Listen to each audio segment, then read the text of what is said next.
오늘 저녁에 우리에게 주시는 하나님의 은혜의 말씀은 창세기 20장 1절에서 18절까지의 말씀입니다.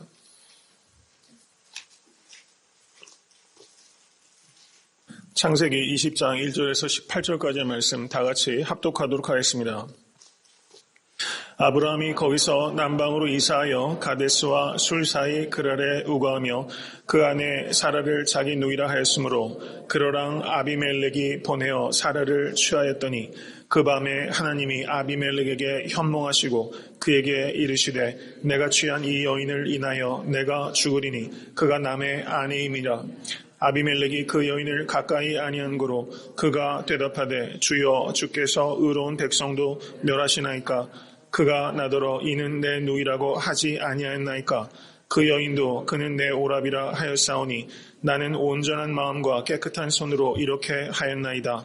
하나님이 꿈에 또 그에게 이르시되 내가 온전한 마음으로 이렇게 한 줄을 나도 알았으므로 너를 막아 내게 범죄하지 않게 하였나니 여인에게 가까이 못하게 함이 이 까닭이니라. 이제 그 사람의 아내를 돌려보내라. 그는 선지자라. 그가 너를 위하여 기도하리니 내가 살려니와 내가 돌려보내지 않으면 너와 내게 속한 자가 다 정령 죽을 줄 알지니라. 아비멜렉이 그 아침에 일찍 일어나 모든 신복을 불러 그 일을 다 말하여 들리매 그 사람들이 심히 두려워하였더라. 아비멜렉이 아브람을 불러서 그에게 이르되 내가 어찌하여 우리에게 이리하느냐. 내가 무슨 죄를 내게 범하였간데 내가 나와 내 나라로 큰 죄에 빠질 뻔하게 하였느냐. 내가 합당치 않은 일을 내게 행하였도다 하고 아비멜렉이 또 아브람에게 이르되 내가 무슨 의견으로 이렇게 하였느냐. 아브람이 가로되 이곳에서는 하나님을 두려워함이 없으니 내 아내를 인하여 사람이 나를 죽일까 생각하였으며 또 그는 실로 나의 이복 누이로서 내 처가 되었음이니라. 하나님이 나로 내 아비 집을 떠나 두루 다니게 하실 때에 내가 아내에게 말하기를 이후로 우리의 가는 곳마다 그대는 나를 그대의 오랍이라 하라. 이것이 그대가 내게 베풀 은혜라 하였소노라. 아비멜렉이 양과 소와 노비를 취하여 아브라함에게 주고 그 아내 사라도 그에게 돌려보내고 아브라함에게 이르되 내 땅이 내 앞에 있으니 너 보기에 좋은 대로 거하라 하고 사라에게 이르되 내가 은 1000개를 내 오라비에게 주어서 그것으로 너와 함께한 여러 사람 앞에서 내 수치를 풀게 하였노니 내 일이 다 선이 해결되었느니라. 아브라함이 하나님께 기도하매 하나님이 아비멜렉과 그 아내와 여종을 치료하사 생산케 하셨으니 여호와께서 이왕에 아브라함의 아내 사라의 연고로 아비멜렉의 집 모든 태를 다치셨음이더라. 아멘. 하나님의 말씀입니다. 여러분, 그 히랍 신화를 조금 아시는 분들이 계실 거예요. 예전에 중고등학교 학창 시절에 윤리 시간 또 문학 시간에 히랍 신화를 배우신 분들이 계실 겁니다. 그 중에서 가장 대표적으로 많이 알려진 히랍 신화 가운데 하나가 이 알킬레스건에 관계되는 이야기예요. 텔레우스라는 사람이 테티스라는 여자와 결혼해서 아들을 낳게 됩니다. 그리고 그 어미가 이 아들이 세상에서 가장 뛰어나고 강력한 용사가 되기를 원했습니다. 그래서 신에게 묻습니다. 어떻게 하면 내 아들을 전쟁터에서 다치지 않고 무적의 용사가 될 수 있겠습니까? 라고 그러자 신들이 이 여인에게 대답하기를 스티우구스 강물에 그 아이의 몸을 담그라. 그 아이의 몸에 강물이 닿는 곳은 결코 상처를 입지 않게 될 것이다. 이렇게 해서 그 아이를 강물에 담그게 되었습니다. 그리고 신들의 이야기처럼 그 아이가 잘 자라서 그리스 최고의 용사가 됐고 그 전쟁에서 혁혁한 전공을 세우게 되었습니다. 이 사람의 이름이 바로 알킬레스인 것입니다. 그런데 강물에 이 아이를 잠글 때 그 아이의 발목을 잡고 강물에 담갔기 때문에 이 아이의 발목만은 강물에 닿지 않았던 거예요.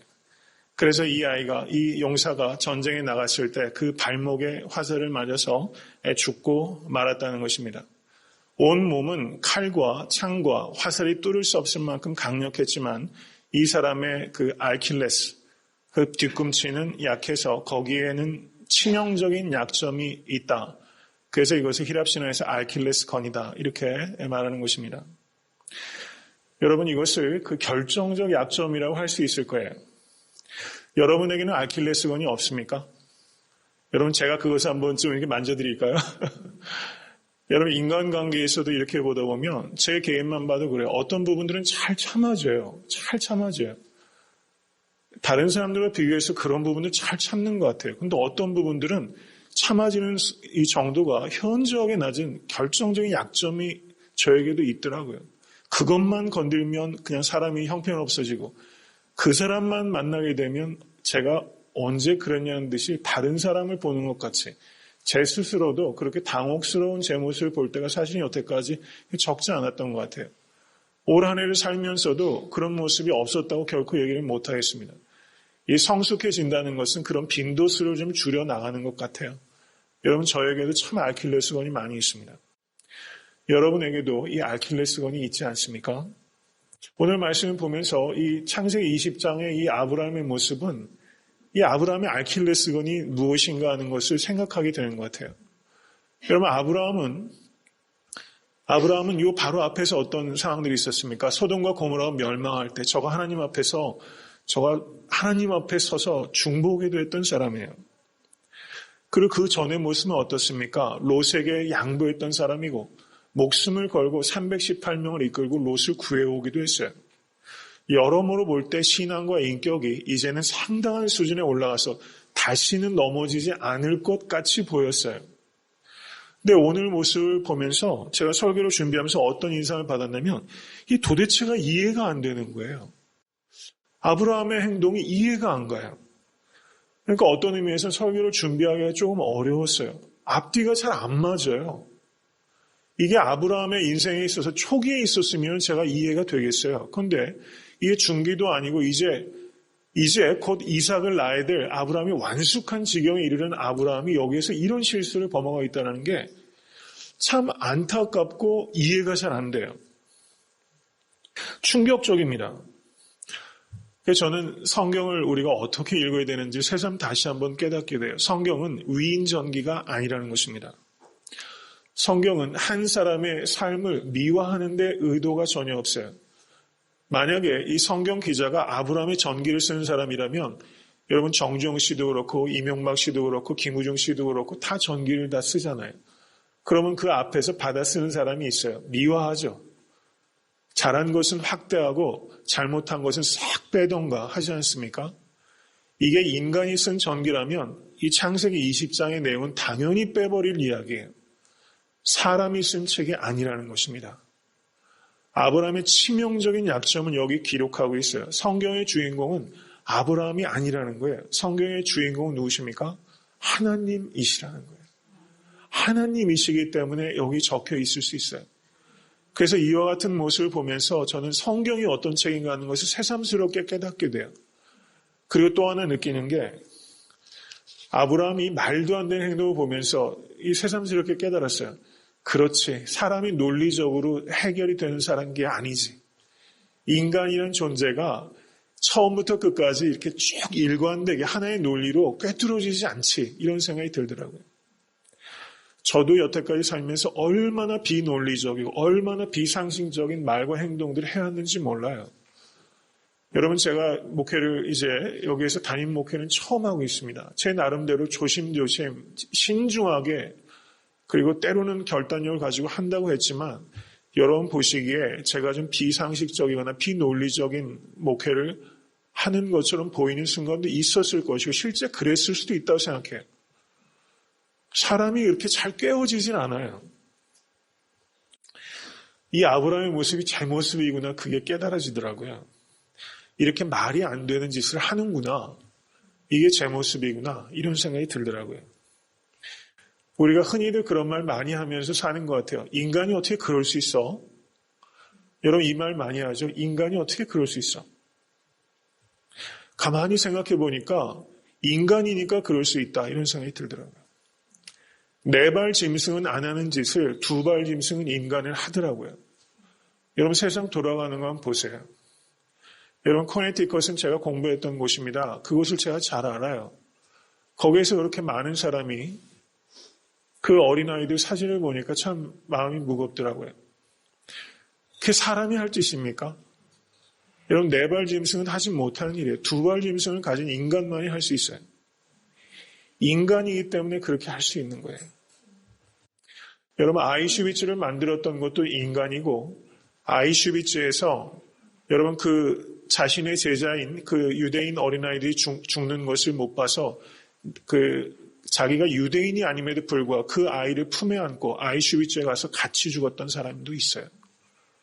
내가 너와 같이 있다. 두려워하지 말아라. 라고 말하면서 죽어갔던 그런 스승도 있어요. 아이슈비츠를 만든 짐승도 인간이고 아이슈비츠에서 성자도 나타나요. 여러분 인간은 이렇게 다를 수 있어요. 여러분 한번 자신의 그 언어 생활을 한번 보십시오. 어떨 때는 야, 내 입에서 이렇게 아름답고 덕스러운 말도 나오는구나. 깜짝 놀랄 때가 가끔 있어요. 근데 내 입에서 나오는 그 더럽고 추하고 흉한 말들을 한번 생각해 보세요. 야고보서의 기자처럼 정말 한 입에서 여러분 두 가지 말이 나와요. 여러분 그게 인간이에요. 그게 납니다. 이 생각을 우리가 하셔야 돼요. 한 인간이 너무 고상한 측면이 있는가 하면 한 인간이 너무 저급해요. 그게 내 모습이라는 것을 깨달으실 수 있게 간절히 바랍니다. 말이 안 되는 행동을 할 수 있는 게 나예요. 여러분 성도가 성도를 대할 때 우리가 이것을 견딜 수 있어야 돼요. 아, 저 집사님, 아, 저 장로님, 저 권사님, 아, 저 청년 왜 저렇게 하나?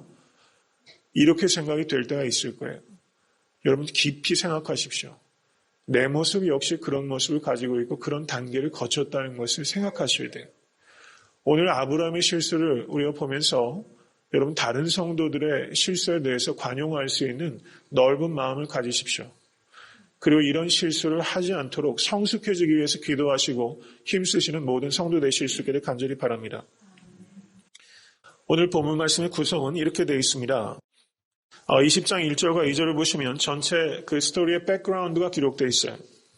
그리고 3절부터 7절까지 보시면 하나님과 아비멜렉의 만남, 하나님께서 꿈에서 아비멜렉에게 현몽하셨어요. 그리고 8절부터 16절을 보시면 아비멜렉과 아브라함의 만남이 기록되어 있어요. 아비멜렉이 책망이 있고 그리고 아브라함의 변명이 기록되어 있어요. 그리고 17절과 18절은 20장의 결론이 기록되어 있는 부분입니다. 20장 1절을 보시기 바랍니다. 아브라함이 지금 가데스와 술 사이 그랄에 우거하였다라고 말하고 있습니다. 이 그랄이 어떤 지역을 정확하게 의미하는지 그것은 알 수가 없어요. 학자들마다 이런 설 저런 설이 많이 있어요. 그런데 이것에 대해서 일반적으로 받아들여지는 것은 가나안 땅의 최남단 지역 가운데 하나였을 것이다. 이렇게 보고 있는 것입니다. 이 그랄의 왕의 이름이 아비멜렉이었어요. 아비멜렉이라는 이름의 뜻은 내 아버지는 왕입니다 라는 뜻입니다.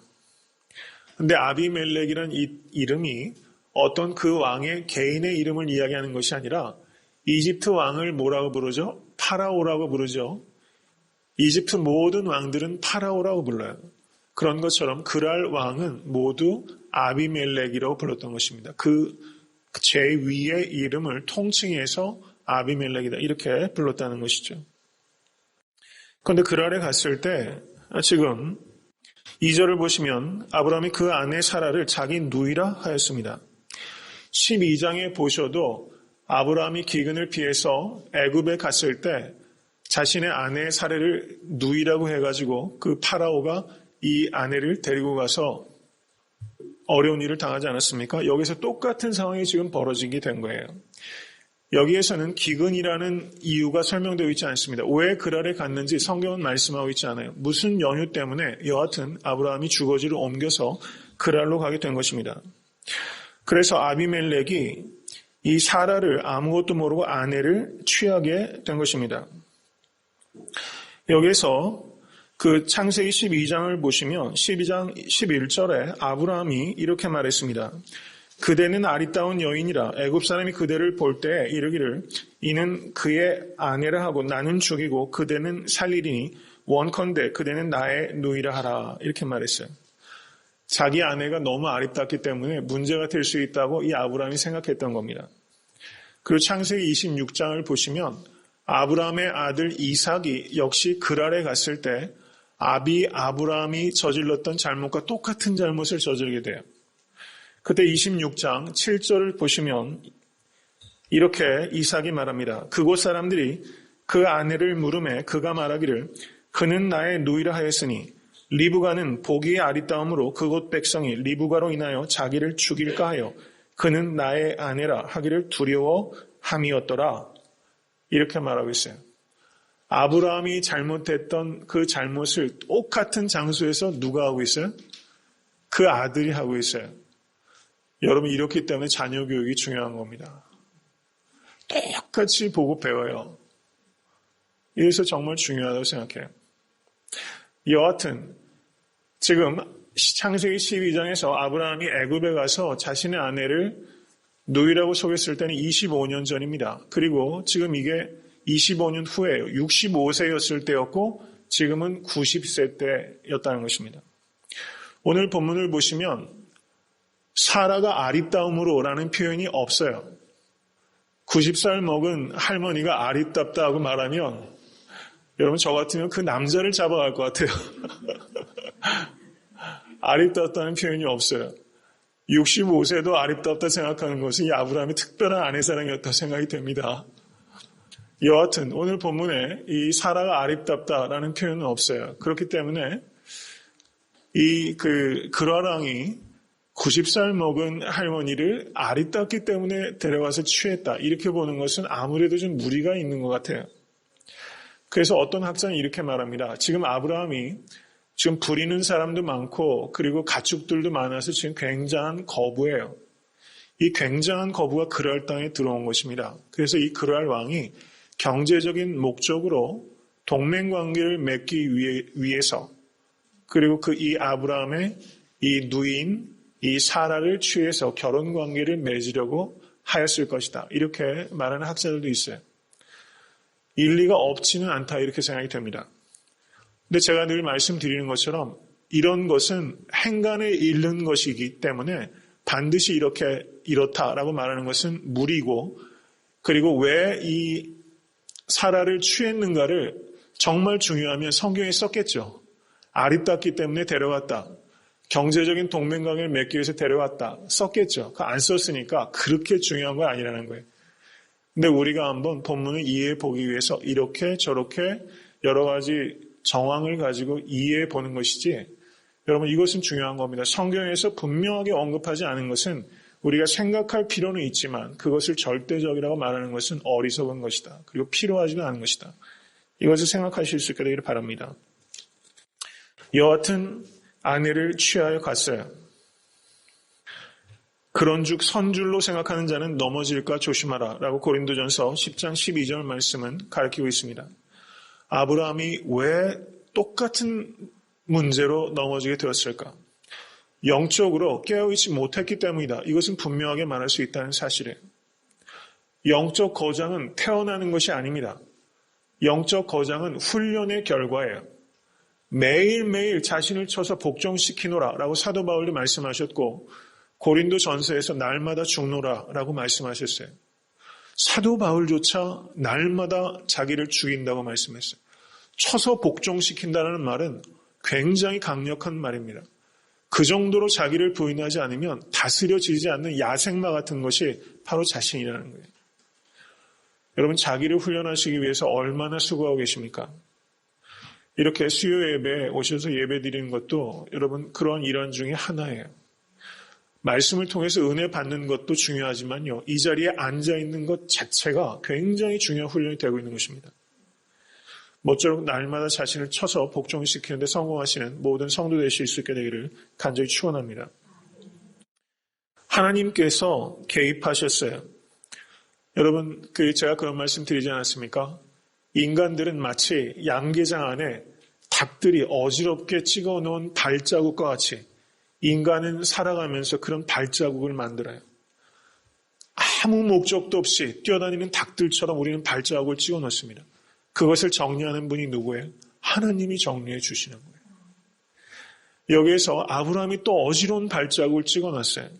그런데 그 밤에 하나님이 아비멜렉에게 현몽하셨다라고 말씀하시면서 우리가 벌려는 일들을 하나님께서 개입하셔서 해결해 주시는 거예요. 여러분의 인생도 이런 순간이 무수하게 많았다는 것을 받아들이실 수 있게 되기를 바랍니다. 하나님께서 현몽하셔서 말씀하십니다. 내가 취한 이 여인을 인하여 내가 죽으리니 그는 남의 아내임이라. 아비멜렉이 그 여인을 가까이 아니한 거로 성적인 접촉이 없었다는 거예요. 이것을 강조하는 이유가 있습니다. 왜냐하면 21장에서 이제 이삭을 낳기 때문에 이삭이 아브라함의 씨지 이 아비멜렉의 씨가 아니라는 것을 성경 정확하게 지금 밝혀 있는 거예요. 그가 대답하여 가로되 주여 주께서 의로운 백성도 멸하시나이까? 이렇게 항변합니다. 그가 나더러 이는 내 누이라고 하지 아니하였나이까? 그 여인도 그는 내 오라비라 하였사오니 나는 온전한 마음과 깨끗한 손으로 이렇게 하였나이다. 이렇게 말하고 있어요. 여러분, 이 말에서 우리가 주의해야 될 것이 있습니다. 아비멜렉은 인정하는 게 있어요. 간음은 죄라는 것입니다. 간음은 죄인 것을 나도 압니다. 그렇지만 몰랐습니다. 아브라함도 누이라고 했고 그리고 사라도 그렇게 말하지 않았습니까? 저는 몰랐습니다. 이렇게 말하는 거예요. 그런데 인정하는 게 있어요. 간음은 죄라는 거예요. 여러분, 이 시대가 몇 천 년 전입니까? 이 시대에도 간음은 죄라는 것이 분명했어요. 요즘 우리가 살고 있는 시대는 어떻습니까? 간음을 죄라고 말합니까? 한국 사회가 얼마나 음란한 사회가 되고 있습니까? 미국 사회는 어떠합니까? 한국 사회가 전 세계에서 정말 타의 추종을 불허할 정도로 음란한 사회라는 것은 다 공감하실 거예요. 이 당시에도 간음은 죄라는 것을 분명하게 인정하고 있다는 사실을 우리는 봐야 되는 것입니다. 에베소서 5장 3절에서 5절 말씀을 한번 보시기 바랍니다. 에베소서 5장 3절에서 5절 말씀입니다. 다 같이 읽겠습니다. 음행과 온갖 더러운 것과 탐욕은 너희 중에서 그 이름이라도 부르지 말라. 이는 성도의 마땅한 단이라. 누추함과 어리석은 말이나 희롱의 말이 마땅치 아니하니 돌이켜 감사하는 말을 하라. 너희도 이것을 정령이 알거니와 음행하는 자나 더러운 자나 탐하는 자 곧 우상 숭배자는 다 그리스도와 하나님 나라에서 기업을 얻지 못하리니. 아멘. 여러분, 이 말에 아멘 소리가 크게 나오세요. 이게 얼마나 무서운 말입니까? 음행과 온갖 더러운 것과 탐욕은 이름이라도 부르지 말라. 이는 성도의 마땅한 단이라. 이렇게 말하면서 음행하는 자를 곧 어떻게 말합니까? 우상 숭배하는 자다. 하나님 나라의 기업을 받지 못한다라는 것은 하나님 나라에 들어가지 못한다라는 거예요. 이것을 우리가 깊이 생각해야 합니다. 사도 바울께서 이 에베소서를 쓸 때 이 성경 시대에는 그리스 로마에서는 성윤리가 아주 바닥을 치고 있을 때였습니다. 성윤리 자체라는 개념 자체가 희박했던 때였어요. 남자가 여러분 이런 표현 쓰는 거 용서하십시오. 정부, 세컨드가 있는 거 아무 문제가 되지 않았던 시대였어요. 그걸 문제 삼지 않았습니다. 창녀들이 많이 있었어요. 청년들이 찾아가는 것을 문제 삼는 철학자들이 없었어요. 전혀 순결이라는 개념 자체가 없던 시대입니다. 그런 시대에 이런 말씀을 사도 바울께서 주고 있어요. 얼마나 인기가 없었겠어요. 얼마나 인기가 없었겠어요. 여러분, 청년들이 이런 말 듣기를 좋아하겠습니까? 순결의 가치를 세상에 줄 수 있는 곳은 오직 교회밖에 없다는 것입니다. 순결의 가치. 고대 격언에 이런 말이 있습니다. 사도 바울께서 지금 에베소서에서 하시는 말씀이 그 이름이라도 부르지 말라. 누추함과 어리석은 말이나 희롱의 말이 마땅치 아니하니. 이 말은 성적 농담도 하지 말아라. 이런 뜻입니다. 성적 농담도 하지 말아라. 상당히 센 말이고 지금 우리 시대상과도 사실상 거리가 많이 있어요. 요즘 그 19금 무슨 개그 뭐 이런 거 한국에 보니까 그런 게 되게 많더라고요. 성적 농담을 하는 것들, 그런 표현하는 그 프로가 요즘 굉장히 많이 나오고 있는 것 같아요. 근데 사도 바울께서는 그것에 대해서 분명하게 여기서 말씀하고 계세요. 왜 그게 안 되는지를 성경은 말하고 있는 것입니다. 고대 격언에 이런 것이 있습니다. 경청하시기 바랍니다. 행하는 것이 금해진 것은 말하는 것 역시 금해져야 된다. 이런 말이 있어요. 행하는 것이 금해진 것은 말하는 것 역시 금해져야 된다. 왜 말합니까? 하고 싶어서 말하는 거예요. 바울은 성에 대해서 빈번하게 농을 하거나 정도를 넘어서 농을 하거나 대화의 소재로 삼는 것을 삼가라고 말하고 있습니다. 왜냐하면 그렇게 말을 하면서 그것에 대한 경각심이 흐려지고 행동으로 옮길 수 있는 가능성을 열어둘 수 있게 되기 때문입니다. 그래서 말하는 것도 안전하지 못한 것입니다. 그러므로 이름이라도 부르지 마십시오. 이렇게 사도 바울께서 말씀하고 있다는 거예요. 여러분, 음행을 한다는 것은 자신의 육신을 섬기는 것입니다. 감각을 섬기는 거예요. 그렇기 때문에 우상 숭배라고 하는 것입니다. 하나님 외에 내가 섬기는 것이 곧 우상 숭배인 것입니다. 돈을 섬기면 물신을 섬기는 것이 되는 것이고, 자식을 하나님 자리에 놓으면 자식이 우상이 되는 거예요. 지식이 하나님 자리에 자리하는 사람들도 있어요. 이어령 씨 같은 사람은 그런 사람이었어요. 지식을 탐닉하는 사람입니다. 그런데 그 자리에 하나님께서 자리하기 시작하시잖아요. 하나님께서 앉으셔야 될 자리에 하나님이 아닌 무엇이 계시다면 여러분 그것을 내려놓으실 수 있게 간절히 바랍니다. 우상 숭배를 저급하고 그리고 부도덕한 것으로만 생각하시면 안 돼요. 그건 착각이에요. 아주 미숙하고 그리고 비문명적인 그런 우상 숭배도 있지만 현대의 우상 숭배는 훨씬 세련되고 교묘합니다. 교양인의 얼굴을 가지고 있어요. 인본주의의 얼굴을 가지고 있어요. 다른 사람들로부터 칭찬받을 만한 일들이 있을 수 있어요. 요한일서를 보시면 하나님은 사랑이시니라 라고 말씀하고 있다는 것입니다. 여러분 거기에서 매우 중요한 게 있어요. 사랑은 하나님이시니라가 아니라는 거예요. 사랑이 하나님 자리에 갈 때 그 사랑이 곧 우상 숭배가 되는 것입니다. 나라를 사랑해야 되지만 나라를 사랑하는 것이 하나님 사랑하는 것보다 위에 올라가게 되면 그것은 파시즘, 나치즘, 그리고 국수주의가 돼서 그것은 다른 나라와 민족들에게 피해를 끼치게 되는 거예요. 여러분 아내가 남편을 사랑하고 남편이 아내를 마땅히 사랑해야 됩니다. 저는 우리의 모든 성도님들께서 부부간의 사랑이 갈수록 깊어지고 성숙해지기를 바라요. 그렇지만 아내 사랑, 남편 사랑도 하나님 사랑이라는 테두리 안에서 조절되고 한계를 가져야 된다는 것입니다.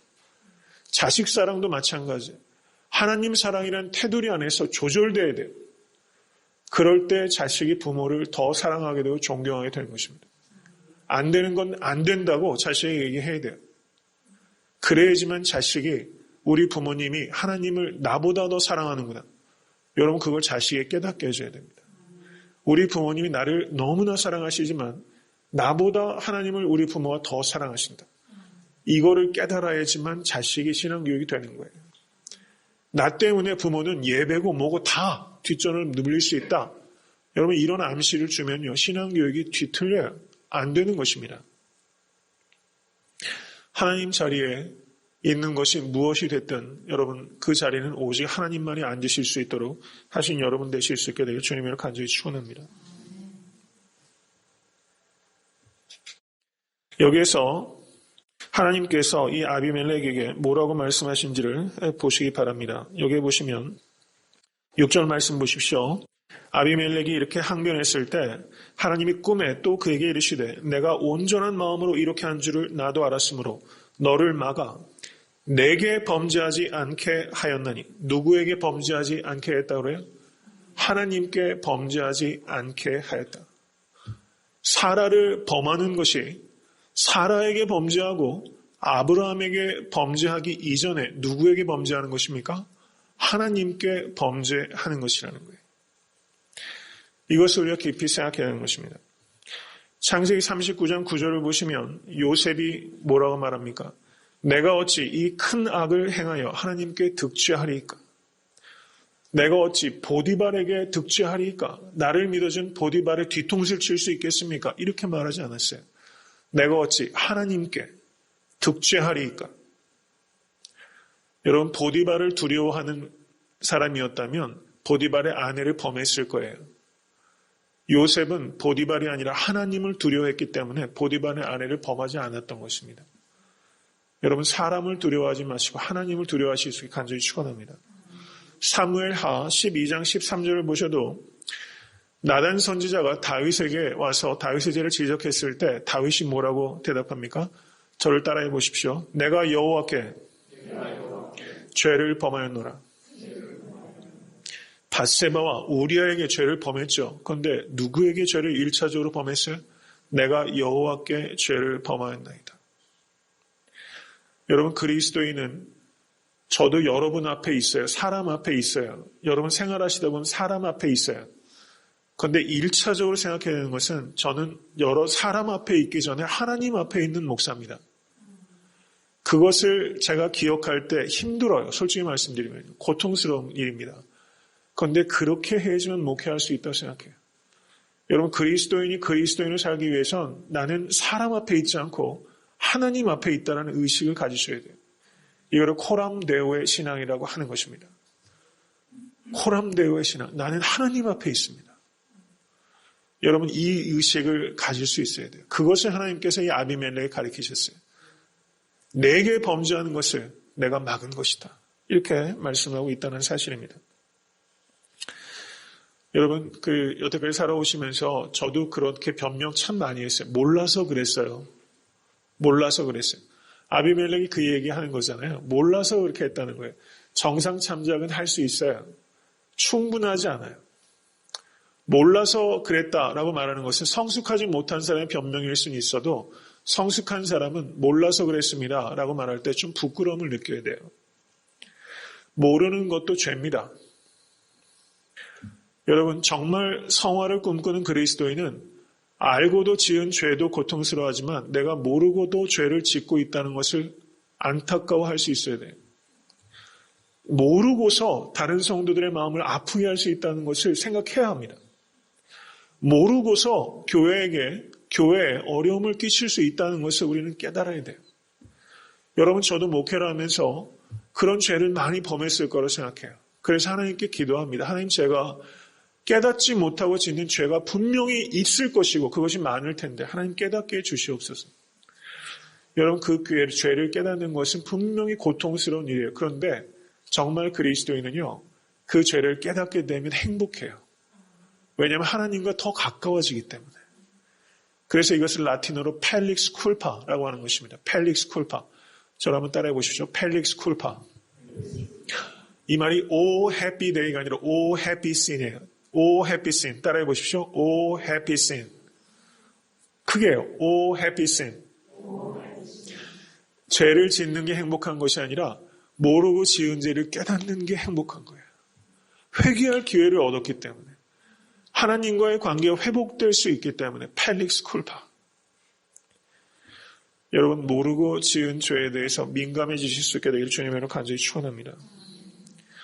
사람이 마음이 굳어지면 무지해지고 무지해지면 어두워지면 하나님께로부터 떠납니다. 이것이 에베소서 4장 18절의 말씀이에요. 마음이 굳어지면 무지해지고 무지해지면 어두워지면 하나님으로부터 떠날 수 있어요. 여러분, 그 중국에 송나라가 있어서 북송 때 장괴에라는 사람이 있었습니다. 이 사람이 숭양이라는 곳에 현령으로 재직하고 있었는데 하루는 관아를 순찰하고 있는데 한 관원이 황급히 뛰어가는 것을 잡았어요. 수상스러워서 이 사람을 조사해 봤더니 이 뛰어가는 관아의 관원의 이 상투에서 엽전이 하나가 나온 거예요. 엽전 하나가 나왔어요. 이 관원이 창고에서 훔친 겁니다. 장교회가 판결문에 이렇게 적였다는 거예요. 하루의 일전이면 천일에 천전이요. 먹줄에 쓸려 나무가 잘라지고 물방울이 돌에 떨어져 구멍이 뚫린다. 이렇게 말했어요. 하루의 일전이면 천일이면 천전이요. 먹줄에 나무가 잘라지고 새끼줄 가지고도 양쪽에 잡아서 계속하면 거기에 나무가 잘라지는 것이고 큰 바위도 매 순간 떨어지는 물방울에 바위가 뚫린다라고 거기에 적었어요. 저는 이런 글들도 보고 예전에 고전들을 읽으면요. 현대 사람들이 옛 사람들만 못한 것 같아요. 못해요. 정말 못한 것 같아요. 지식만 많아졌어요. 깊이가 없어요. 그리고 그런데 관원이 항변합니다. 엽전 한 입 훔친 거 가지고 뭐 이러십니까? 항변했어요. 그러자 이 장교회가 손수 그 사람을 베어버렸다는 것이 송나라 나대경의 항림 옥로에 나오는 말이에요. 여러분, 올 한해 살아오시면서 우리가 신앙생활하면서 그렇고 어떤 직장에서 사람들을 대하면서 이 상투에 엽전 한 입 넣는 일들을 사실 우린 많이 해왔는지 몰라요. 엽전 한 입 정도. 내가 관원으로 수고했으니까 상투에 엽전 한 입 넣는 정도 민감하지 못하게 그냥 스리슬쩍 넘어가는 일들이 우리 가운데 전혀 없었다고 말하기 어려울 것이다 생각합니다. 특별히 이민 생활하면서 먹고 사는 문제가 첨예한 생존의 문제가 되고 다른 사람을 딛고 일어서지 않으면 내가 넘어진 것 같은 절박한 상황처럼 보이는 일들이 있어요. 이런 상황에서 엽전 한 입 챙기는 일들 우리가 사실은 많이 할 수밖에 없는지도 몰라요. 그런 정황 자체에 대해서 안타까움을 갖습니다. 그렇지만 그리스도인들은 그럼에도 불구하고 작은 죄에 민감할 수 있는 여러분과 제가 될 수 있기를 주님을 간절히 축원합니다. 아비멜렉에게 이 아브라함이 호되게 책망을 받아요. 뭐라고 말하는 거 아니? 내가 어찌하여 우리에게 이렇게 하느냐? 이렇게 하느냐라는 말이 몇 번 반복되고 있어요. 저는 이 말씀을 보면서 세상이 교회에게 이런 책망을 하고 있다고 생각합니다. 세상이 교회에게 교회가 어찌하여 이렇게 하느냐라고 책망을 듣고 있어요. 아브라함이 아비멜렉을 그렇게 꾸짖어야 되는데 아비멜렉이 오히려 아브라함에게 이렇게 꾸짖고 있어요. 내가 어찌하여 이렇게 하느냐? 목회자가 어찌하여 그렇게 하느냐? 교회가 어찌하여 그렇게 하느냐? 직분자가 어찌하여 그렇게 행동하느냐? 이런 지적들을 우리가 얼마나 많이 받고 있느냐 하는 것입니다. 여러분, 겸허하게 우리 모습을 받아들이고 깊이 회개해야 합니다. 그리고 세상으로부터 책망받는 교회가 아니라 세상을 책망할 수 있는 교회, 세상을 책망할 수 있는 목사. 여러분, 저는 솔직히 말하면 제가 여러분들을 좀 책망할 수 있는 목사가 되고 싶어요. 이게 무슨 말씀인 거 아니? 근데 목회자에 대한 권위가 없고 존경이 없어요. 여러분, 제가 존경스러우십니까? 좀 시간이 필요하다고 생각해요. 제가 정말 희생적인 모습을 쌓이고 제 크레딧이 쌓이며 어느 순간은 제가 책망하는 것도 받아들일 수 있다고 생각해요. 책망하기가 어려워요. 왜냐하면 목회자들에 대한 그 전반적인 사회적 인식이 너무 바닥에 떨어져 있기 때문에. 제가 일전에 그 부목사로 뉴욕에 사역할 때 기독교 백화점에 갔었어요. 책을 이렇게 뒤적뒤적 보고 있는데 옆에서 누가 서로 이제 평신도들께서 얘기하더라고요. 뉴욕의 목사가 얼마나 많은 줄 알아? 이러면서 그 옆에 있는 사람이 개가 물어갈 정도로 많지. 이렇게 얘기하더라고요.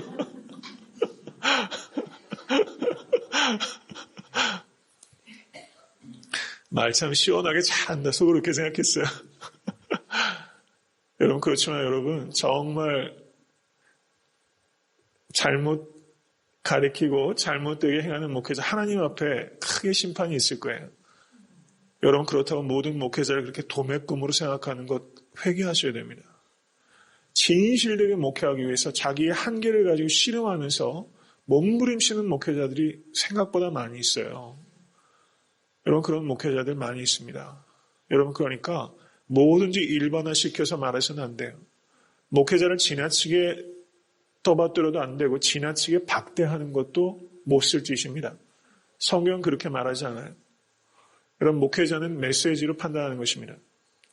다른 메시지를 전달할 수 있게 해서 목회자는 소처럼 일하는 거예요. 그리고 거기에 합당한 존중이 필요한 거예요. 여러분, 우리 교회도 여러 목사님들 계세요. 제가 지난번에도 한번 말씀드렸죠. 은퇴하신 목사님들, 그리고 여성 목사님들, 여러분 존중하십시오. 여러분, 세상에서 누릴 수 있는 물질적인 풍요, 이런 것과는 거리가 아예 먼신 분들이에요. 여러분, 최소한 존중이 필요하다는 것입니다. 여러분, 목회자들 존중하시길 바라고, 우리 교회에서는 그럴 수 있게 되기를 바라고, 우리 교회에 또 이렇게 장로님들, 은퇴하신 장로님들도 많이 오시고, 연로하신 권사님들 많이 계세요. 여러분, 존중하시면 좋겠어요. 존중하세요.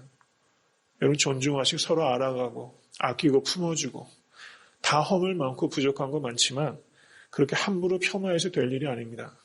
우리 교회는 그렇게 서로 인정하고 존중할 수 있는 교회가 될 수 있기를 간절히 바랍니다. 이제 마지막으로 한 가지만 제가 말씀을 드리고 오늘 설교 말씀을 맺습니다. 이게 아주 미묘한 문제예요. 경청하셔서 들으실 수 있기를 간절히 바랍니다. 아브라함이 이제 아비멜렉의 책망을 받았을 때 저가 이제 거기에 대해서 그 변명을 하고 자기 디펜스를 합니다. 11절부터 한번 보시기 바랍니다. 11절부터 13절 말씀. 아브라함이 가로되 이곳에서는 하나님을 두려워함이 없으니 내 아내를 인하여 사람이 나를 죽일까 생각하였으며 또 그는 실로 나의 이복 누이로서 내 처가 되었음이니라. 하나님이 나로 내 아비집을 떠나 두루 다니게 하실 때 내가 아내에게 말하기를 이후로 우리의 가는 곳마다 그대는 나를 그대의 오라비라 하라. 이것이 그대가 내게 베풀 은혜라 하였었노라. 이렇게 말했어요. 11절로 다시 갑니다. 이곳에서는 하나님을 두려움이 없으니 이렇게 말했죠. 그런데 8절 말씀 보십시오. 아비멜렉이 그 아침에 일찍 일어나 모든 신복을 불러 그 일을 다 말하여 들림에 그 사람들이 심히 두려워하였더라. 이렇게 말하고 있죠. 하나님께서 현몽하여 말했을 때 이 아비멜렉 왕과 그 신복들이 다 심히 두려워했어요. 아브라함은 이곳은 하나님을 두려워함이 없으므로 라고 아브라함이 결론을 내린 것은 섣부른 짓이었어요. 결론으로 비약한 겁니다. 여러분, 우리가 얼마나 이런 실수를 많이 하는지 몰라요. 한 사람을 판단할 때, 우리가 정치적인 판단을 할 때도 그래요. 우리가 정치인들에 대해서 판단할 때도 중간에 굉장히 생략된 게 많아요. 비약이 많아요. 점프해요. 누구는 그렇다더라. 저 교회는 이렇다더라. 누구는 저렇다더라. 라고 말하면서 우리가 판단도 필요하지만 항상 여지를 좀 남겨둬야 돼요. 내 판단이 상당히 제한적인 것이다. 다른 인포메이션이 오게 되면 언제든지 수정할 수 있고 그리고 사과할 수 있는 준비가 되어 있어야 돼요. 아브라함처럼 할 때가 얼마나 많은지 몰라요. 이곳은 하나님을 두려워하는 것이 없으므로. 여러분 다른 성도들 판단할 때 저 사람은 하나님을 두려워하지 않는 사람이야. 이렇게 판단하는 일들이 너무 많아요. 잘못된 예단을 가질 때가 너무 많다는 것입니다. 아브라함은 이렇게 잘못된 예단으로 미리 생각을 하고서 거짓을 말할 것이 아니라 정직하게 말했었어야 돼요. 사실은 내 아내입니다. 라고 말했었어야 돼요. 그러면 이렇게 복잡하게 안 풀려요. 우리가 너무 전공법을 피하고 우회로를 가요. 이게 아주 타성에 붙었어요. 이렇기 때문에 문제가 발생하는 것입니다. 정직에 대한 좋은 글 하나를 나누고 말씀을 맺습니다. 제가 이 이야기를 예전에도 한 적이 있어요. 그런데 이 글이 너무 좋아요. 여러분 잘 한번 들으시기 바랍니다. 글을 쓰는 글쟁이 신승아 씨라는 사람이 있습니다. 이 사람이 친구에게서 이런 이야기를 들었다고 그래요. 하루는 집사람을 따라 중앙시장에 갔었다네. 시장 골목 한쪽 귀퉁이에서 팔을 팔고 계시는 할머니를 만났는데 마지막 한 단이 남았더군. 앉아있는데도 허리가 꼬부라져서 턱이 바닥에 닿을 것 같아 보이는 할머니였다네. 왠지 그 한 단 남은 팔을 내가 떨이해주고 싶더군. 보나마나 집이 멀리 떨어져 있을 게 뻔한 할머니가 좌판을 조금이라도 빨리 거두는 게 좋겠다고 생각했기 때문이지. 우리 집사람도 내 생각에 동의한 모양이야. 그래서 얼마냐고 물었지. 그래서 80원이라는 거야. 주머니를 뒤적였더니 마침 100원짜리 동전이 잡히게 할머니에게 건네줬지. 벌써 할머니는 팔을 비닐봉지에 넣어 집사람 손에 쥐어줬다네. 그리고 무심코 돌아서는데 할머니가 우리를 부르는 거야. 왜 자네를 불렀는가? 거스름돈 20원을 받아가야 한다는 거야. 그런데 마침 10원짜리가 하나밖에 없으니 조금만 기다리라고 하길래 우리 내외는 괜찮다고 말했지. 그랬더니 그 할머니가 한사코 안 된다는 거야. 낮에는 파 한 단을 100원씩 받았지만 맨 마지막에 남은 이것은 질이 떨어졌기 때문에 100원을 받는 것은 경우에 맞지 않는다는 것이지. 참 재미있는 할머니로군. 그 순간 나는 아차했다네. 그래서 기다렸다가 할머니가 거슬러주는 20원을 받았지. 집에 돌아오면서 내가 어떻게 살고 있나 라고 내 모습을 생각하게 됐다네. 참 부끄럽더군. 집사람도 무슨 생각인가를 골똘히 하더군. 그 순간 스스로 용납할 수 없는 20원을 절대 받지 않는 그 꼬부랑 시골 할머니가 그렇게 크게 느껴질 수 없었다네. 이보게 우리는 얼마나 엉터리로 살고 있는가. 이렇게 말하는 거예요.